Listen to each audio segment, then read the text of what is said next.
¿Listo? Está grabando. Bueno.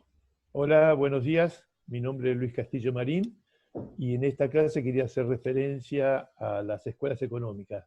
¿Qué significa o cuál sería la idea de empezar hablando de escuelas económicas?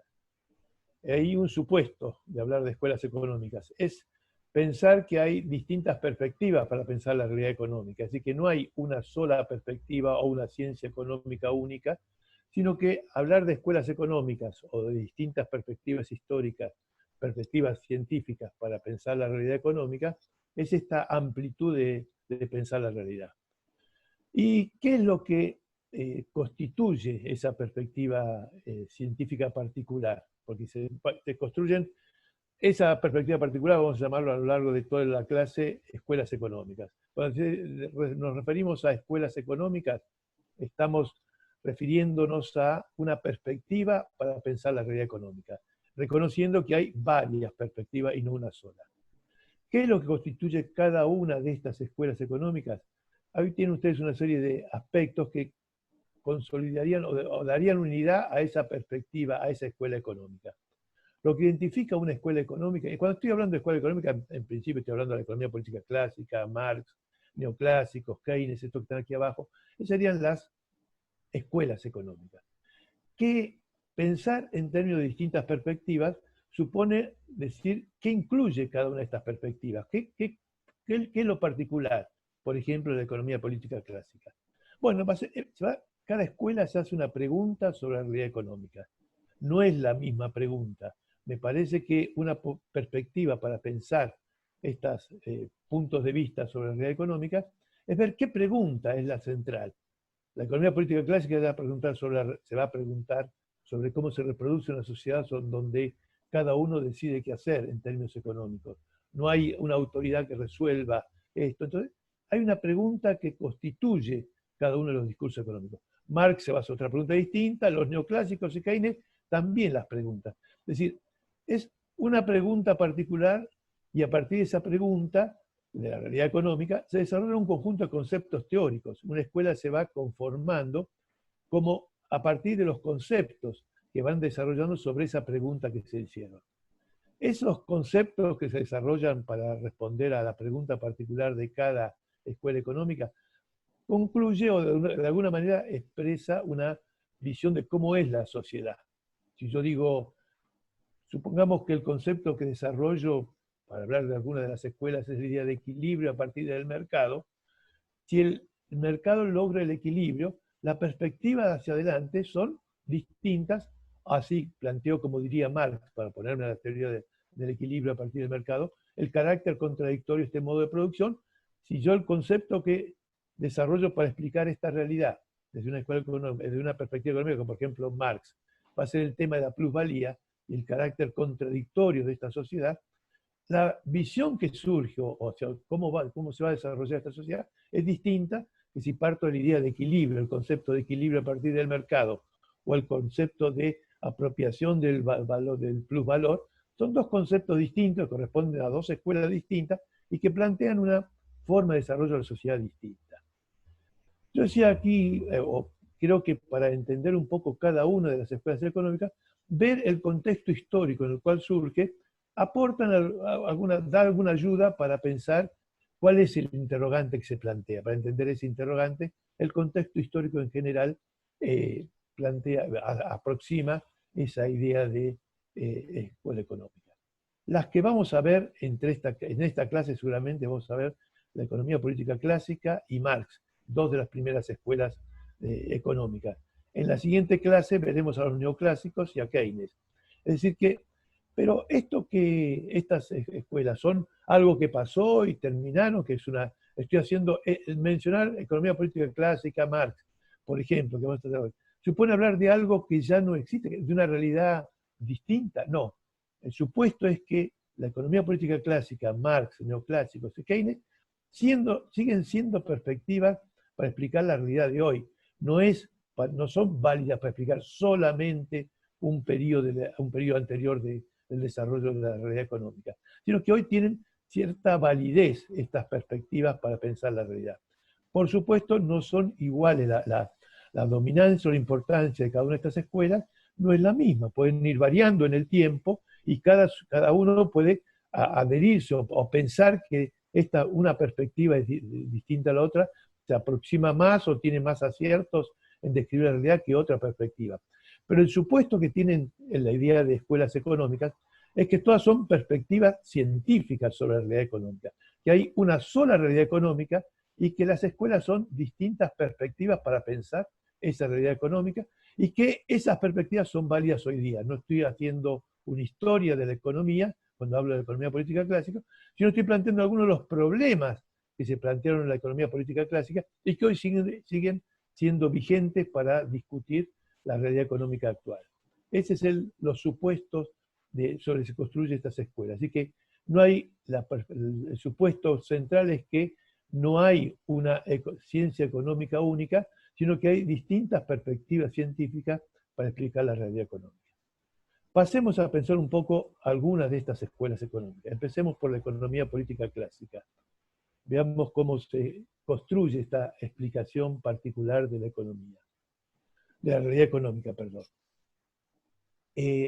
¿Cuál es el contexto histórico? Los autores de la economía más, en el cual se reconoce a la economía política clásica son Smith, Ricardo, Malthus y Juan Bautista Say, por decir los más reconocidos como integrando esa economía política clásica. ¿Cuál es el contexto en el cual el mencionar a estos autores como parte de la economía política clásica no supone, ¿qué es lo que supone? Que por un lado hay algunos elementos comunes entre estos autores, pero no necesariamente todos piensan exactamente igual. Hay preguntas que se hacen comunes y formas de responderlas que son comunes, y eso los constituye como una escuela económica. Pero no necesariamente Smith y Juan Bautista Say plantean lo mismo, sino que son discursos dentro de esa escuela económica que es la economía política clásica. Hay distintas diferencias entre estos autores y que vamos a ver cómo se van a ir desarrollando o respondiendo a estas diferencias. Yo decía que una de las formas de empezar a explicar la economía política clásica es ver el contexto histórico en el cual surge, que es de fines del siglo XVIII. ¿Cuál es la realidad económica en la cual se desarrollan estos autores, Smith, Ricardo? ¿Qué es lo que están viendo como realidad económica y qué es lo que les preocupa de esa realidad económica? Lo primero que podemos plantear en términos muy generales de cómo es la realidad económica a fines del siglo XVIII es que lo que caracteriza a esa realidad económica es lo que Smith llama la sociedad comercial. ¿Qué es esto que él llama la sociedad comercial? Bueno, lo que él plantea en esta sociedad comercial es que hay una autonomía de la actividad económica. ¿Por qué una autonomía de la actividad económica? Porque hubo otros periodos históricos donde las condiciones de reproducción de la actividad económica estaba definida por la autoridad del señor feudal, por decir, un periodo histórico anterior a la economía política clásica, a esta sociedad comercial. Antes de la sociedad comercial de Smith había unas formas de organizar la producción en términos de una sociedad que se explicaba esa reproducción de la sociedad por la autoridad del señor feudal. Pero, por tomar como referencia el feudalismo, que es un antecedente de esta sociedad comercial, ¿cómo uno se podía preocupar por cómo se reproducía una sociedad en la economía feudal? En realidad no se justificaba mucho ese interrogante en la sociedad feudal. Era el poder del señor feudal el que aseguraba cómo se producían los bienes y servicios que aseguraban la reproducción de la sociedad. Es decir, si yo estoy pensando en una forma de organizar la producción que es la sociedad comercial, no existe ese señor feudal que organiza la producción. Existen sujetos económicos que libremente deciden en función de sus intereses, o sea, en función de su ganancia, según después va a explicar algunas teorías, o en maximizar su utilidad. En función de esa maximización de la utilidad, van a tomar decisiones sobre qué producir, cómo producir. Es decir, que si cada uno toma decisiones, hay una autonomía de la actividad económica donde cada sujeto económico decide. Es decir, el empleador decide, el empresario decide qué producir, cómo producir. El trabajador decide trabajar. No hay una relación de dependencia con el feudalismo por el cual el siervo o la esclava estaba obligado, ni tampoco hay esclavos. La sociedad comercial que está analizando Smith No es una sociedad de esclavos o de siervos de la gleba. Es una sociedad de hombres libres que deciden trabajar o deciden contratar trabajadores. Esa es la autonomía de la actividad económica. Y si cada uno decide qué producir o cómo producirlo, y si cada uno decide si trabajar o no trabajar, ¿cómo? Hay una necesidad que es la producción de bienes y servicios que aseguran la reproducción. ¿Cómo se obtiene eso si cada uno decide libremente qué hacer? Hay la respuesta de los clásicos, a la pregunta de los clásicos, a cómo se reproduce, es que hay un orden natural que necesita ser explicado. Y aquí aparece el otro elemento del contexto histórico del surgimiento de la economía política clásica, que es el desarrollo, el fuerte desarrollo de las ciencias naturales durante el siglo XVII y XVIII. En la astronomía, en la física, en la anatomía, las ciencias están descubriendo un orden que permite explicar ese orden. La ciencia explica el orden que existe a nivel natural. Tomemos el ejemplo el más sencillo, me parece, que yo a veces uso, de la ley de gravedad. Desde que existe el hombre, si yo tengo una cosa en la mano, una manzana, para decirlo más gráfico, y la suelto, se cae, se va al suelo. Desde que existe el hombre, eso existe. ¿Cómo? Eso siempre existió. En algún momento, alguien, a partir del conocimiento, explica que eso se produce. Tengo una manzana en la mano, la suelto y se cae, porque hay un orden natural, porque hay una ley de gravedad, explico que hay una rotación y que eso atrae las cosas de ahí, del suelo, y eso se llama la ley de gravedad. Pero la ciencia lo que hace es describir un orden que existía. La física, en este caso la ley de gravedad, no modifica. Después de que se descubre explicar por qué se cae, explicar la ley de gravedad, las cosas las sigo soltando y siguen cayendo. No se cambia la ley de gravedad por el conocimiento. Pero la ciencia lo que permite es entender por qué existe ese orden natural para las ciencias naturales. Y esa idea de orden natural que se explica a partir del conocimiento científico está marcando esta perspectiva de la economía política clásica. En realidad Smith y Ricardo y todos estos autores tratan de explicar un orden que existe en la naturaleza, el carácter natural, y que la ciencia va a poner en evidencia, así como la física pudo describir el orden que explicaba por qué cuando suelto una cosa de la mano se cae al suelo. Es decir, esa idea de las ciencias naturales, de la perspectiva científica de las ciencias naturales, está influyendo en todo el desarrollo de la economía política clásica. Y entrando a cuál es el interrogante, ¿qué constituye esta economía política clásica como una escuela de pensamiento distinta a otra? ¿Y cuál es el interrogante? La preocupación es en esta sociedad donde cada uno decide cómo se obtienen los bienes y servicios que aseguran la reproducción. Si cada uno decide, si el panadero decide producir pan o no producir, porque nadie le obliga a producir pan, ¿cómo? Pero el pan es una condición necesaria de la existencia de toda sociedad. ¿Cómo se asegura la cantidad de pan necesario para que se reproduzca la sociedad, suponiendo que sea el único alimento fuera el pan? Bueno, esa es la preocupación. ¿Cómo se obtienen los bienes y servicios que aseguran la reproducción cuando no hay una autoridad que los resuelva? Cada uno produce en función de sus deseos, de sus decisiones. Entonces, para explicar eso, cómo se reproduce la sociedad, tenían la categoría de producción, es decir, cómo se producen los bienes y servicios que aseguran esta sociedad. Empiezan a analizar que la reproducción económica, es decir, cómo se reproduce la sociedad, incluye los conceptos de producción, distribución, cambio y consumo. Esto en la economía política clásica empieza, para responder a este interrogante, empieza a construir algunas categorías. ¿Qué es la producción? Es cómo se obtienen los bienes y servicios que aseguran esta reproducción. Pero estos bienes y servicios para los neoclásicos, para la economía política clásica, no es un hecho individual. La producción de estos bienes y servicios es un hecho social, es un producto social. Es la sociedad la que produce los bienes y servicios.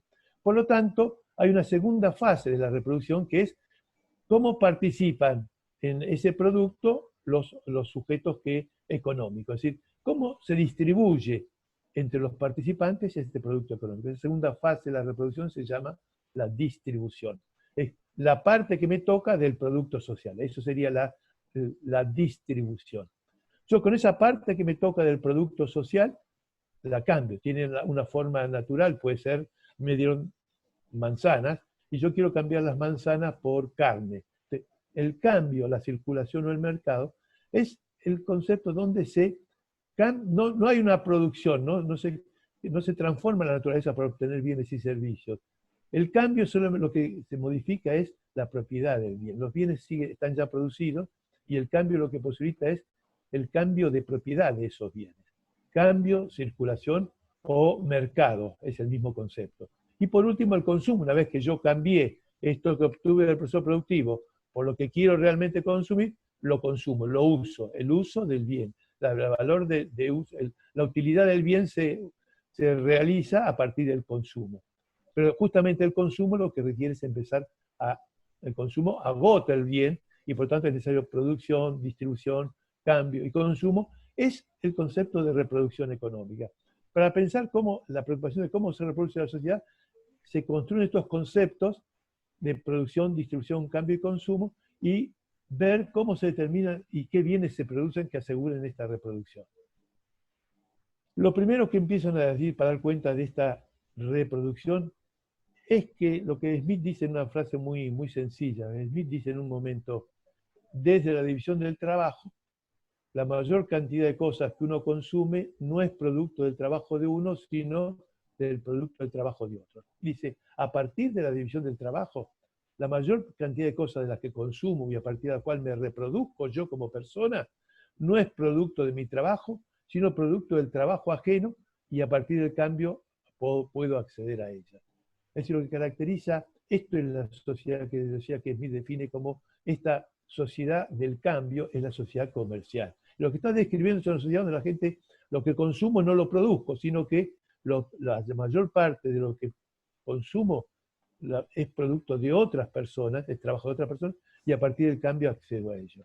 Por lo tanto, lo que caracteriza a esta sociedad es, a partir de la división del trabajo, es la sociedad comercial. Las personas, los productores, los sujetos económicos son comerciantes y la sociedad se convierte en una sociedad comercial. Esa sociedad está describiendo la economía política clásica. ¿Y cómo explicar el cambio? Si lo central de esta sociedad comercial es el cambio, la división del trabajo y a partir de la división del trabajo el cambio? ¿Cómo explicar el cambio? Bueno, los clásicos van a decir que el valor tiene dos significados en la economía política clásica. Por un lado llamamos valor a la utilidad de un bien. El pan sirve para satisfacer mi necesidad, el agua para satisfacer la sed, la ropa para cubrirme de las intemperies del tiempo. ¿Sí? Se usa valor para hacer referencia a la utilidad del bien. Pero Smith se plantea, para el que no quiere usar un bien, yo no quiero ponerme la camisa, no quiero usar, el valor de uso es la utilidad de un bien, para el propietario de un bien que no le interesa su uso, ¿tiene otro valor ese bien? Yo tengo una camisa, no me interesa el uso, no quiero usarla.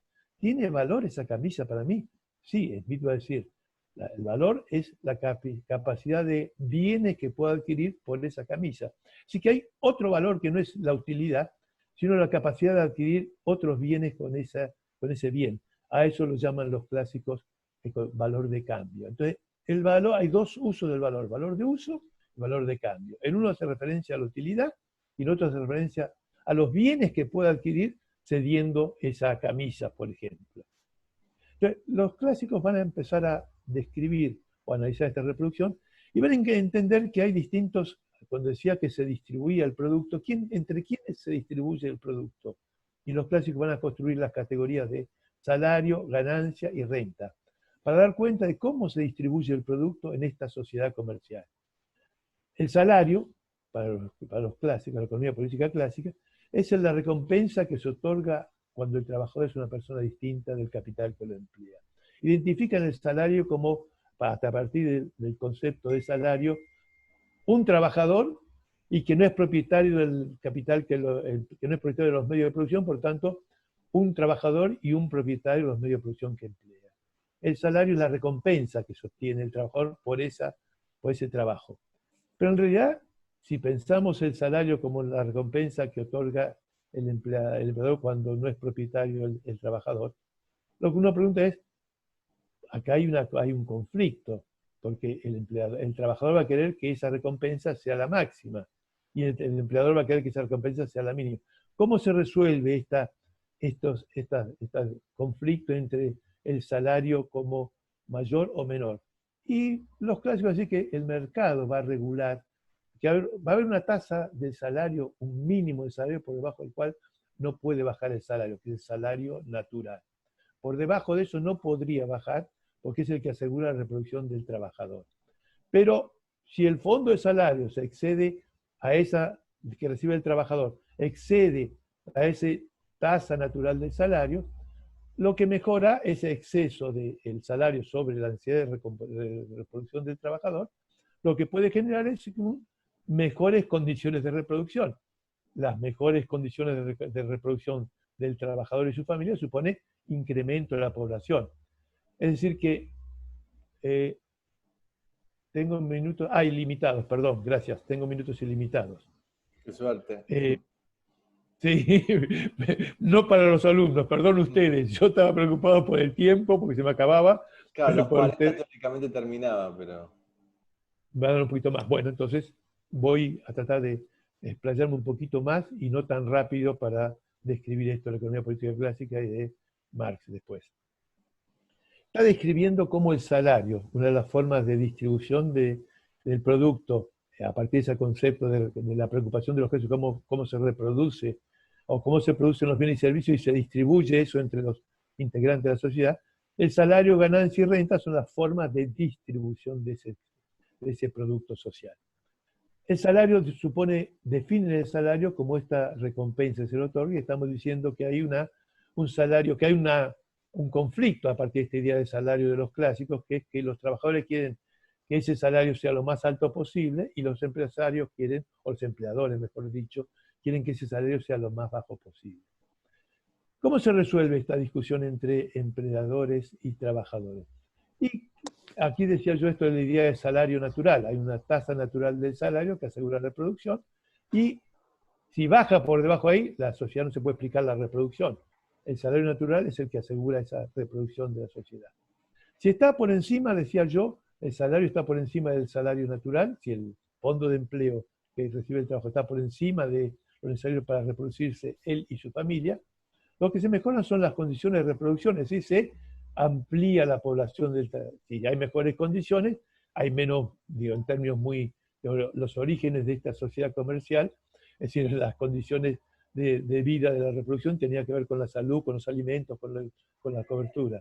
Es decir, mejor salario supone mejor condición de reproducción, mejor condición de reproducción supone un incremento de la población. Por lo tanto, si era en el mercado donde se reflejaba esa tasa natural de salario entre el obrero y el empleador, si hay un exceso de oferta de fuerza de trabajo, el salario va a bajar al nivel del salario. No. En el largo plazo, el salario va a el salario natural.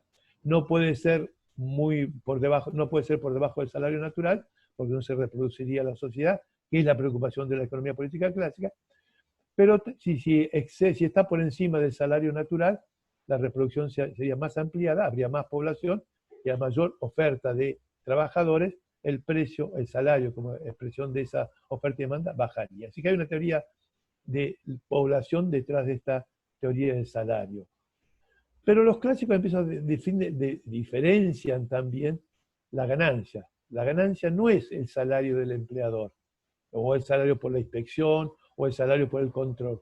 La ganancia la vinculan los clásicos con una proporción del capital adelantado. La ganancia, el concepto de salario tiene que ver con la remuneración que se otorga al trabajador, tiene que ver con el trabajo. La ganancia tiene que ver con el capital adelantado. Empiezan a identificar sectores sociales según cómo participan en el proceso productivo. Es una proporción del capital adelantado, le corresponde la ganancia al que adelanta el capital, adelanta los medios para producir. Y la competencia entre capitalistas, van a desarrollar los clásicos para explicar la ganancia, tiende a que sea a igualarse esas tasas de ganancia. Y por último pasa la tercer componente de distribución del producto, que es la renta. A diferencia del salario y la renta, que tiene una vinculación con el producto, para los clásicos la renta, bueno, también hay una discusión porque Ricardo y Malthus respecto al tema de la renta van a discutir bastante también dentro de la economía política clásica, pero en general podríamos decir como un concepto muy general que la renta es una expresión, una consecuencia del monopolio de la tierra. Es lo que reclama el dueño de la tierra por ceder la tierra para que produzca.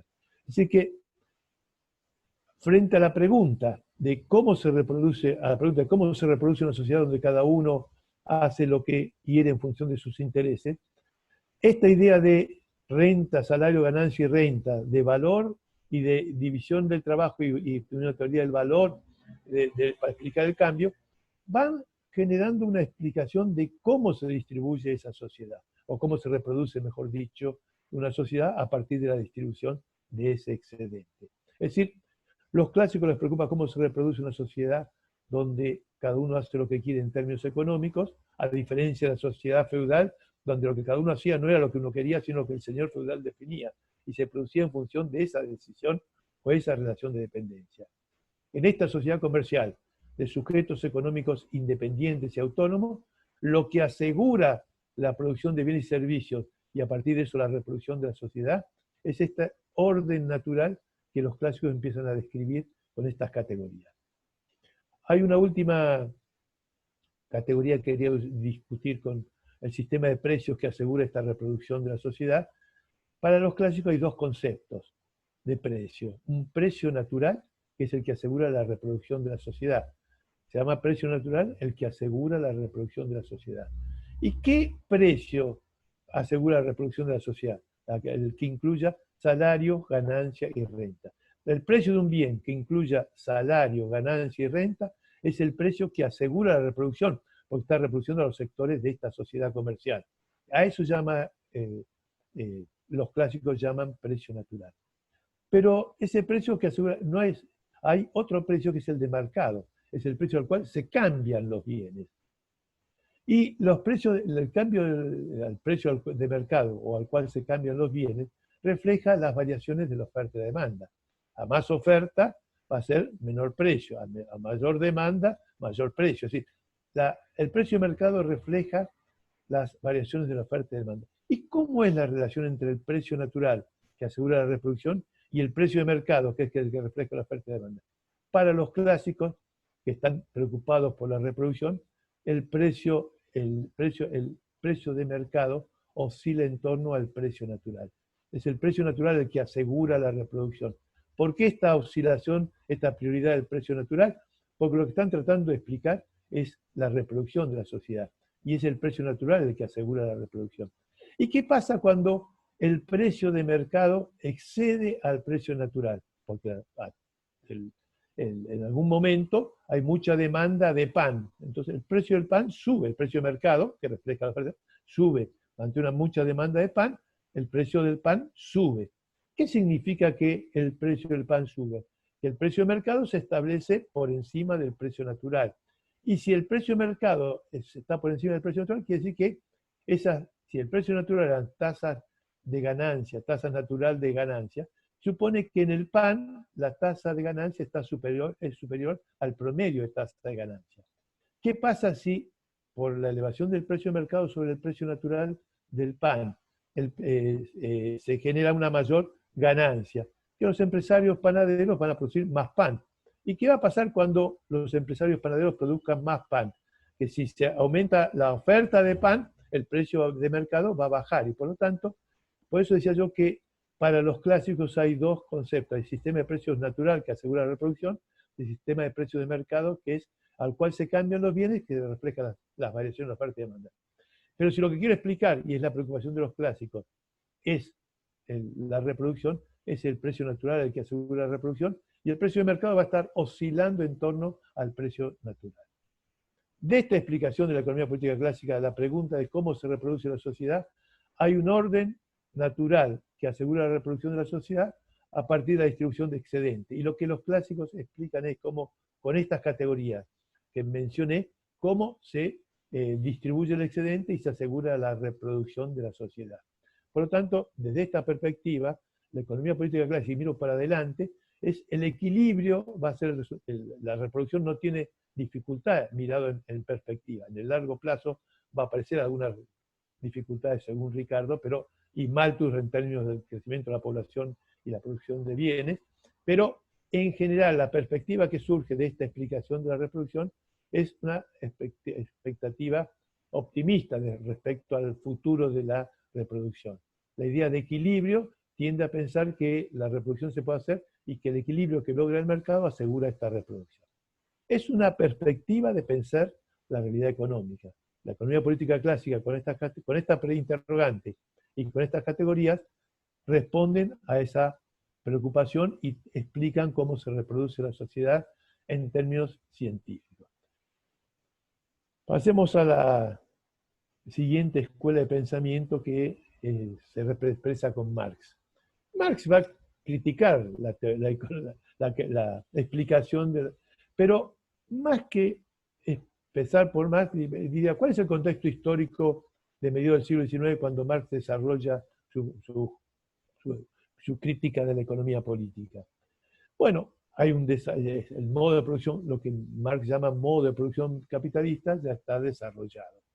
Lo que Marx entiende, a diferencia del orden natural que establecía la economía política clásica, que también en la perspectiva científica de Marx es que hay un orden que explica cómo se desarrolla este modo de producción capitalista. La diferencia en cuanto a la regularidad o al orden en la perspectiva científica de Marx en relación a la perspectiva científica de la economía política clásica, mientras que en la economía política clásica ese orden era un orden natural, para Marx el orden que él explica y que asegura la reproducción de este modo de producción capitalista es un orden históricamente determinado. Es decir, que la regularidad que Marx explica tiene que ver con el modo de producción, con un periodo histórico, una forma históricamente determinada de producir en la sociedad. Es decir, para Marx el concepto de modo de producción capitalista es una forma históricamente determinada de organizarse para producir. No existió, a diferencia de los clásicos que están buscando, explicando o desarrollando un orden natural, en Marx el orden que está buscando para explicar esta realidad es un orden históricamente determinado y contradictorio. Es decir, el carácter contradictorio de la realidad se expresa, Marx va a describirlo en el modo de producción capitalista. ¿Cuál es el interrogante de Marx? Es el carácter contradictorio. La realidad es contradictoria y lo que Marx trata de explicar es el carácter contradictorio de esa reproducción. ¿Y en qué consiste la reproducción? Primera característica, Marx lo que estudia la reproducción en el modo de producción capitalista. Lo que preocupa a Marx es esta forma históricamente determinada de producción. No siempre hubo esta forma de producir los bienes y servicios. Hubo otras formas que constituían para Marx otros modos de producción. Entonces, el primer concepto de Marx para definir la perspectiva de la escuela económica es el concepto de modo de producción capitalista, que es una forma históricamente determinada de producir. Marx dice una frase que dice, en la producción material de su vida, los hombres establecen relaciones objetivas, independientes de su voluntad y necesarias. Son las relaciones sociales de producción que expresan el nivel de desarrollo de las fuerzas productivas. Es decir, esas relaciones sociales de producción que expresan el nivel de desarrollo de las fuerzas productivas constituye el concepto de modo de producción de Marx como una forma muy simple en esta explicación de identificar una forma de organizar la producción en términos históricos. ¿Cómo dice, Marx dice, en las sociedades donde predomina el modo de producción capitalista, la riqueza se presenta como un cúmulo de mercancías y la forma individual de la mercancía individual.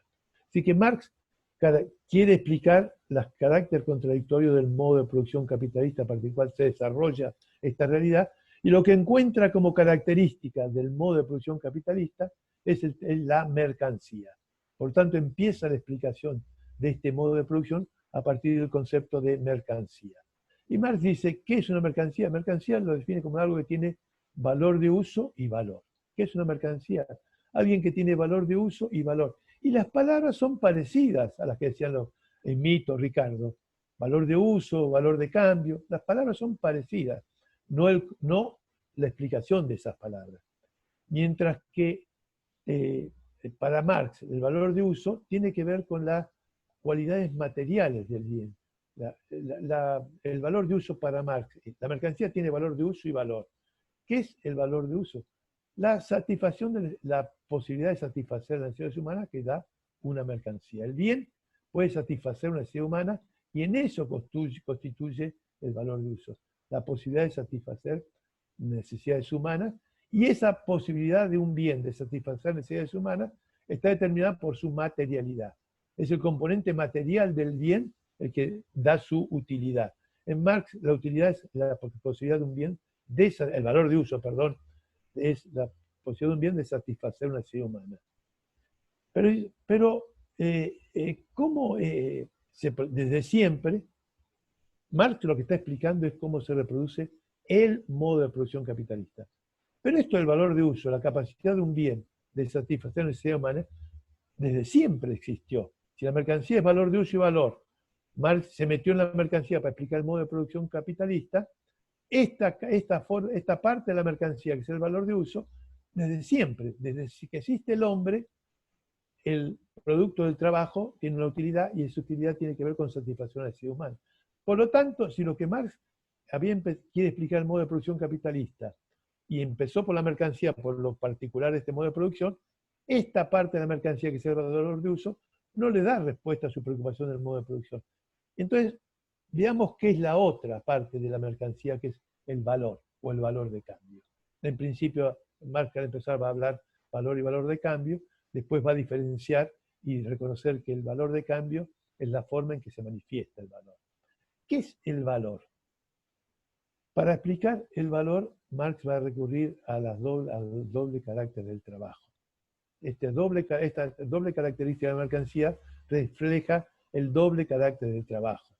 En cuanto a trabajo concreto, distintos trabajos concretos producen la utilidad de los bienes. En cuanto, pero ¿cómo explicar el cambio? Si el valor de uso es la utilidad de un bien y es distinto. Una camisa satisface la necesidad de cubrirme de las inclemencias del tiempo, y el pan satisface la necesidad de alimentarme. ¿Cómo se cambian los bienes si el valor de uso justamente es distinta? Para explicar el cambio, Marx dice, debemos prescindir del valor de uso. Primero, para explicar el cambio, Marx dice, para algo se cambie. Cambiar algo significa vincular dos cosas. Una camisa con un kilo de pan. Vincular estas dos cosas es el acto del cambio. ¿Cómo se vinculan dos cosas que en cuanto a valor de uso son distintas? Una satisface la necesidad de hambre y otra satisface la inclemencia del tiempo. ¿Cómo explicar el cambio a partir de los distintos valores de uso? Porque si yo prescindo del carácter útil de estos trabajos que los producen, ¿qué queda como elemento común del pan y de la camisa? Si hago abstracción del carácter útil de los trabajos, del trabajo concreto, me queda un coágulo, un trabajo humano indiferenciado. Ese, lo que Marx llama trabajo abstracto, esa es la sustancia creadora de valor. En Marx, si los conceptos son, el nombre es parecido, valor de uso y valor, lo que está detrás de la teoría del valor de uso se diferencia también de los clásicos, pero realmente la teoría del valor de Marx no es continuidad de la economía política, sino una teoría del valor que tiene que ver con el carácter, el valor como expresión de una relación social. Yo decía que Marx está explicando el modo de producción capitalista, y el valor, ese sí, la otra parte de la mercancía, que es el valor, no el valor de uso, el valor o valor de cambio, por usarlo en forma simple, es expresión de una relación social. Tiene que ver con el modo de producción. Solamente para Marx existe valor en el marco del modo de producción capitalista. El valor es expresión de una relación social, es un producto social. Entonces Marx tiene una teoría del valor distinta de los clásicos, tiene un carácter histórico esa teoría del valor, y Marx va a ser la distinción central para explicar cómo se reproduce la sociedad, es la distinción entre fuerza de trabajo y trabajo. Aquí sí, estos conceptos no tienen vinculación con cómo lo usaban. La economía política clásica hablaba de trabajo, y lo que se cambiaba cuando decía el salario era el trabajo, lo que se estaba cambiando en el mercado. Marx va a distinguir el concepto de fuerza de trabajo, que es distinto del concepto de trabajo. Fuerza de trabajo es el conjunto de capacidades físicas y mentales que el hombre pone en movimiento al trabajar. Es decir, en la fuerza de trabajo es esa capacidad del hombre para transformar la naturaleza. Y eso no es propio del capitalismo. Desde siempre el hombre tuvo esa capacidad. Desde que existe el hombre, tiene ese conjunto de capacidades para transformar la naturaleza y a partir de esa transformación producir bienes y servicios y asegurarse la reproducción. ¿Qué es lo que cambia la fuerza de trabajo? Desde siempre existió.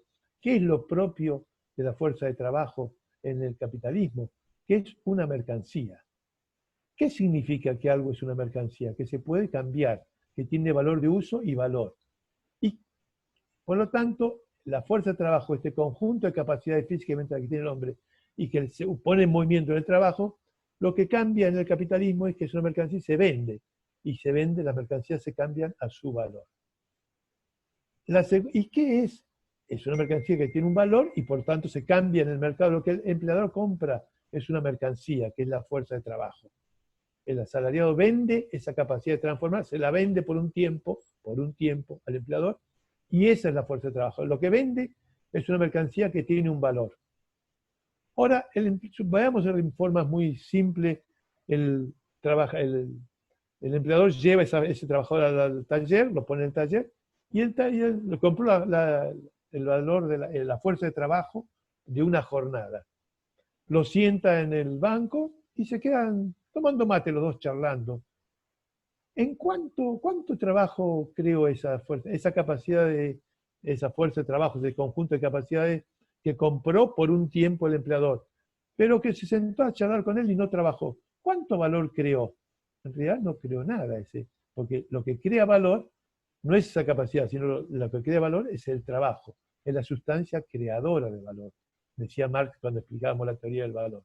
Por lo tanto, lo que el empleador compra es un tiempo de trabajo del hombre, pero ese tiempo de trabajo no genera valor, solamente genera valor el trabajo. ¿Y cuánto valor crea el trabajo? En función de su duración, intensidad. Es decir, el trabajo es la sustancia creadora de valor, pero no tiene valor, es lo que crea valor. ¿Y cuánto valor crea para Marx? En función de su duración, intensidad, etc. Es decir, que esta distinción entre lo que fuerza de trabajo y trabajo es lo que le permite a Marx explicar la plusvalía. ¿Qué es la plusvalía? Esta diferencia entre el valor que yo compro. Yo compré por el trabajo de una jornada, que tenía un valor porque era lo que costaba el valor, como toda mercancía, el valor de los tiempos, el tiempo de trabajo socialmente necesario para su producción. Entonces, la fuerza de trabajo es una mercancía, tiene un valor, que es el tiempo de trabajo socialmente necesario para producir los medios que aseguran la reproducción del obrero y su familia en esa jornada que vendió de su fuerza de trabajo. Por lo tanto, el empleador compró una mercancía que tiene un valor, pero la cualidad que esta mercancía, cuando se pone a trabajar, se usa, es decir, cuando trabaja, crea valor.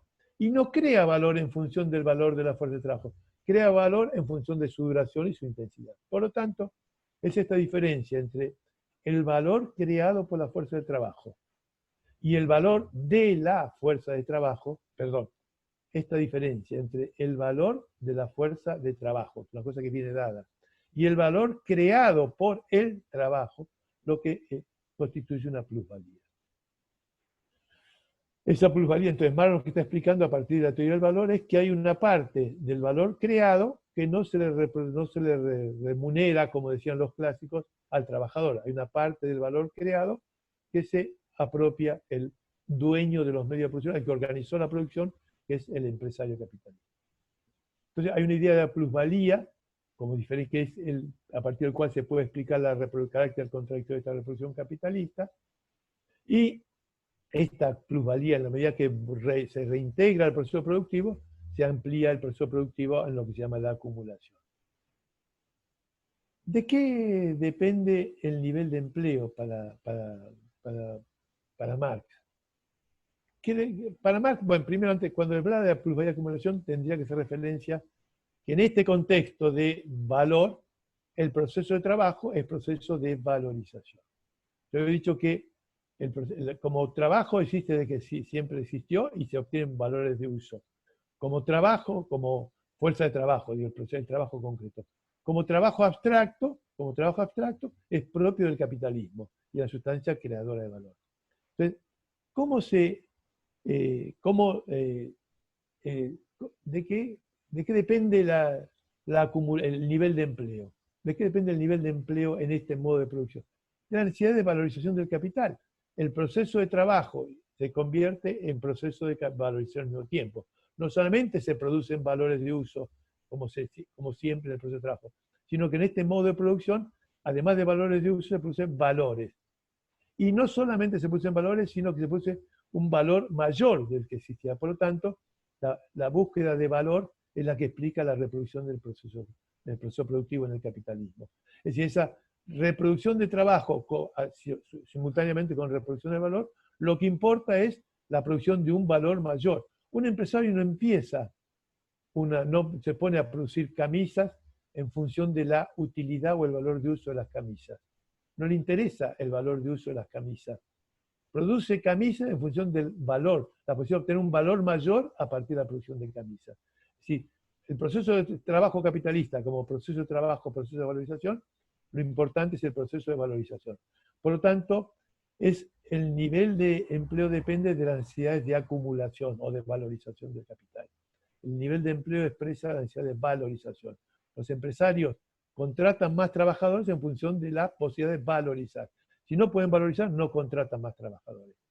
Esa adecuación del nivel de empleo a la necesidad de valorización del capital, ahora atraen, a veces expulsan fuerza de trabajo en función de la necesidad de valorización del capital.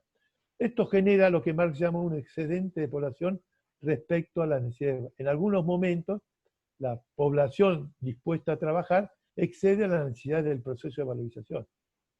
Y los empresarios no van a contratar trabajadores porque hay trabajadores desocupados. Van a contratar trabajadores en función de las necesidades de valorización. Entonces se genera un excedente de población respecto a las necesidades de valorización de capital, lo que para Marx constituye el ejército industrial de reserva. Una parte de lo que se llama una sobrepoblación relativa. ¿Por qué es relativa? Porque no es que no haya posibilidad de producir otras cosas. No hay posibilidad de producir en función de la valorización. Y la que asegura la reproducción se produce en esta sociedad en función de reproducción de valorización. Así que lo que Marx analiza es el carácter histórico de la organización de la producción en el modo de producción capitalista y el carácter contradictorio, porque esta explicación de la reproducción capitalista del modo de producción en Marx, lo que explica es un carácter contradictorio esta reproducción, donde se produce un valor y el valor es apropiado, el valor que crea el trabajo, se lo apropia el dueño de los medios de producción. Es el carácter contradictorio de esta reproducción lo que constituye una perspectiva de pensar la perspectiva teórica de Marx de pensar la realidad capitalista.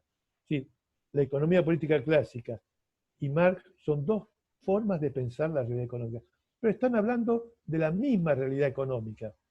Cuando lo que Smith llama sociedad comercial es lo que Marx llama modo de producción capitalista. Se construyen categorías para dar cuenta, pero la realidad es la realidad que hace 3 siglos, que explicaba Smith en el siglo XVIII, y que explicaba Marx en el siglo XIX, y que explican hoy los marxistas en las versiones actuales. Y la discusión sobre la economía político clásica también desde la economía política clásica, van a dar cuenta de estas. Son dos formas de pensar la realidad económica. En la próxima clase, no son dos formas históricas, son dos formas actuales de pensar la realidad económica actual. Y a ese le vamos a agregar otras dos formas más que se van a ir sumando, que son los neoclásicos y Keynes en la próxima clase. Terminamos por aquí entonces la primera clase y en la próxima semana completaremos con neoclásicos y Keynes y trataremos de ver una síntesis de estas distintas perspectivas. Muchas gracias y bueno, espero que con este comentario y con las lecturas que hagan de los textos puedan identificar que hay distintas formas, que no hay una sola forma de pensar la realidad económica, que hay distintas formas de pensar la realidad económica o distintas perspectivas teóricas y que las escuelas económicas expresan o agrupan esas distintas formas. Muchas gracias y nos vemos la semana que viene.